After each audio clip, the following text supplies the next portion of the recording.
Ya, sebelum saya melanjutkan dialog di Apa Kabar Indonesia Malam, pemirsa, kami akan hadirkan grafis kronologi kasus perkosaan di Rumah Sakit Dr. Sadikin untuk Anda, pemirsa, di mana ini di tanggal 18 Maret 2025, korban FH sedang menemani orang tuanya yang menjadi pasien di ruang instalasi gawat darurat atau IGD.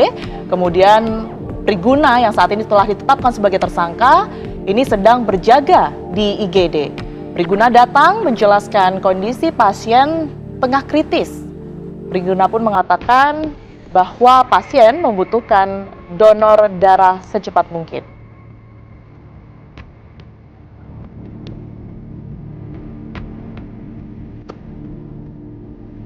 Kemudian masih di tanggal 18 Maret 2025, korban FH menyatakan bersedia untuk mendonorkan darahnya.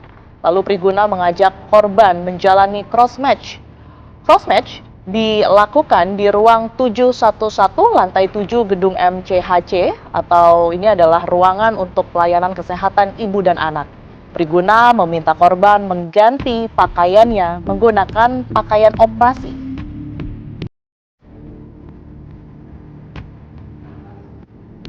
Masih di hari yang sama, pemirsa, lengan korban dipasang infus oleh tersangka.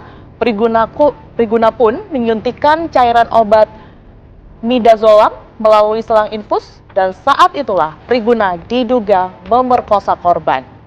Pelaku menggunakan alat kontrasepsi yang disimpan di celananya.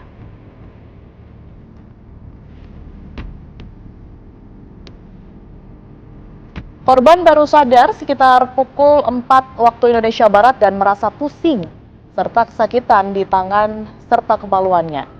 Tersangka Priguna meminta korban untuk memakai pakaiannya kembali, lalu mengantar korban sampai lantai 1 gedung MCHC. Korban pun menceritakan tindakan tersangka kepada ibunya.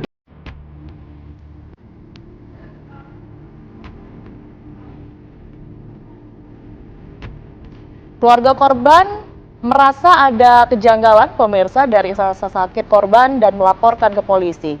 Setelah pemeriksaan dan penyelidikan, polisi menangkap pelaku di tanggal 23 Maret 2025. Ya, yang baru saja kami tampilkan tadi, pemirsa, adalah kronologi versi kepolisian. Kami akan mengkonfirmasinya kepada pihak kuasa hukum dari korban.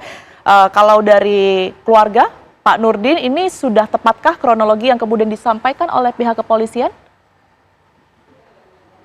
Ya, baik, bahwa untuk kronologi tersebut sebenarnya sudah beda jauh dengan kondisi kejadian pada saat korban sudah paksa oleh dokter pelaku. Nah, kami sebetulnya lebih menekankan kepada pihak Polda Jabar untuk mempercepat. Nah, kami biasanya koordinasi lintas institusi aparat penegak hukum. Kami biasa dari Jabar Bantuan Hukum itu, begitu ada perkara tindak pidana kekerasan seksual itu, kami langsung koordinasi dengan Polda Jabar dan Kejaksaan Tinggi Jawa Barat. Karena mengapa? Karena poin pentingnya adalah perihal kesepahaman hukum, bahwa terkadang penyidik di lapangan itu berbeda. Nah, kejaksaan juga kadang nanti dia menghitung restitusi dan kompensasinya. Makanya ini kita sebagai kuasa hukum ini adalah sebagai balancing penyeimbang supaya percepatan proses hukumnya lebih cepat gitu. Baik, Pak Nurdin, tadi kita sudah lihat sama-sama bahwa tampaknya dari pihak pemerintahan ini juga sudah menaruh perhatian khusus, ya. Apakah sudah ada komunikasi langsung mungkin kepada pihak keluarga?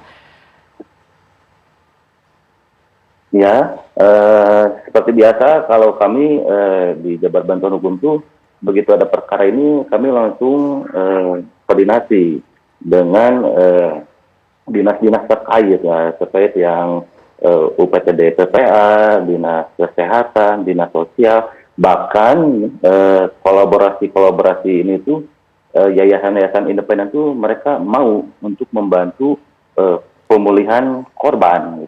Jadi seperti yang sudah kami lakukan sebelumnya, bahwa kasus-kasus yang terjadi di masyarakat itu emang perlu perhatian penuh. Jadi dilintas aparat penegak hukum, di dinas-dinas terkait, di yayasan, di kalangan-kalangan masyarakat itu, bahwa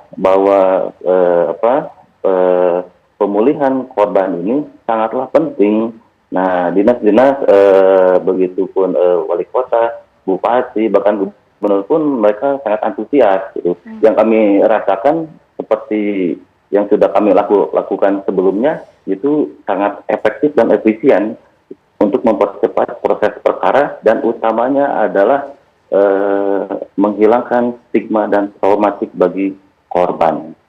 Baik, saya ke Pak Roni. Pak Roni, ini kalau dari pihak kepolisian menangani khusus kasus yang kemudian melibatkan perempuan, apalagi kita ketahui kasus ini cukup sensitif begitu ya, ada aturan atau SOP khusus yang diberlakukan? Ya, misalnya korban kan seorang perempuan, tentu ada SOP bagaimana memberikan empati yang lebih mengayomi. Nah, bagaimana melibatkan Polwan sebagai penyidik, karena sudah banyak Polwan sebagai penyidik untuk bisa mendapatkan informasi yang memudahkan penyidik mendapatkan dan mencari bukti-bukti yang akan memperkuat pembuktian terhadap perbuatan jahat yang dilakukan oleh pelaku. Nah, ini kita lihat bagaimana penyidik ingin membuktikan apakah ada mens rea, ya, niat jahat. Sebagai awal, penyidik tentu dari pengolahan tempat kejadian perkara dan juga sudah memeriksa tersangka, karena sekarang kan sudah ditahan ya, pasti penyidik sudah bisa menemukan mens rea yang memperkuat actus reus atau perbuatan jahat yang dilakukan yang sudah terbukti. Dan itu kita sangat prihatin ya terhadap apa yang dialami oleh korban. Oleh karena itu ini menjadi tantangan bagi penyidik untuk memberikan perhatian terhadap korban, bagaimana bersikap empati yang maksimal sehingga menggali informasi itu. Tentu ada Pak Nurdin sebagai kuasa hukum korban, ini akan lebih mudah ya, karena kenapa korban hanya sendirian ketika diambil darahnya, katakanlah kan biasanya kalau mau diambil darah kan cuma donor darah, tidak perlu membuka baju dan sebagainya. Jadi dari perbuatan yang dilakukan, kronologi dari perbuatan yang dilakukan oleh tersangka ini sudah nampak ya perbuatan jahatnya, dan di situ niat jahatnya itu, rencana-rencana itu ya. Iya, niat jahatnya sudah sangat jelas sebenarnya. Ya, ini tinggal apakah pasal yang sudah di expose ya, ditetapkan itu sudah tepat hanya pasal 6 ayat C dari Undang-Undang Nomor 12 tahun 2022 tentang pelecehan seksual, terutama pelecehan seksual secara fisik ya. Kan ada KUHP yang lama kan masih bisa digunakan. Itu pasal 285 KUHP tentang perkosaan. Baik. Bahkan ancamannya lebih banyak itu, maksimal 15 tahun. Oke, baik. Kalau melihat kronologi yang tadi sudah ditampilkan ya, ini kan dari versi kepolisian begitu. Anda melihat ada indikasikah bahwa pelaku ini tidak sendirian sebenarnya, Pak Roni? Mungkin tidak?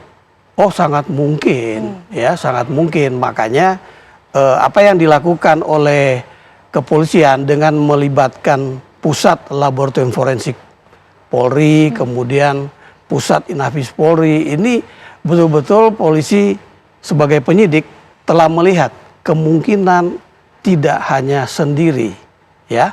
Nah, apalagi kan ada SOP. Ada SOP dari dokter itu ketika menangani pasien kan tidak sendiri.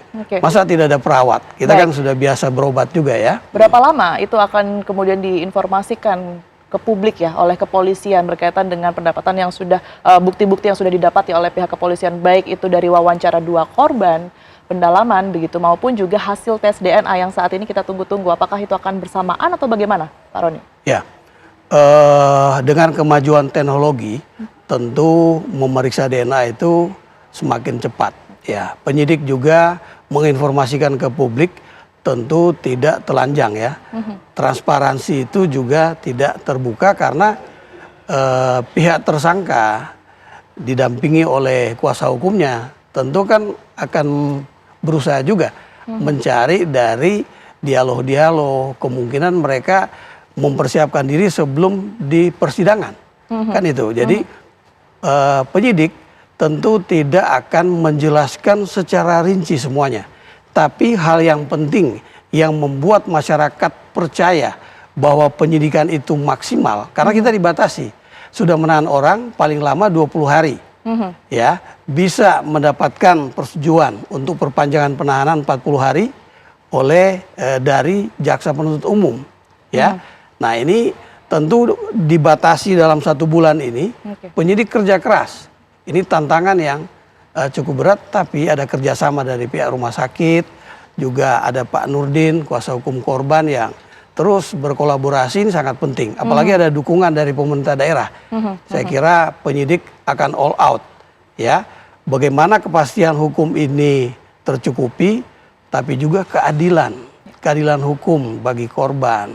Ya, demikian Mbak Tiara. Baik, sebelum saya ke Dr. Lahargo dan juga Dr. Diko, nanti kita akan jeda terlebih dahulu, dan usai jeda pemirsa kami akan memperlihatkan kepada Anda seperti apa situasi dan juga lokasi di mana korban ini diduga mengalami pelecehan seksual dan juga kekerasan seksual oleh Priguna. Sesaat lagi informasinya untuk Anda.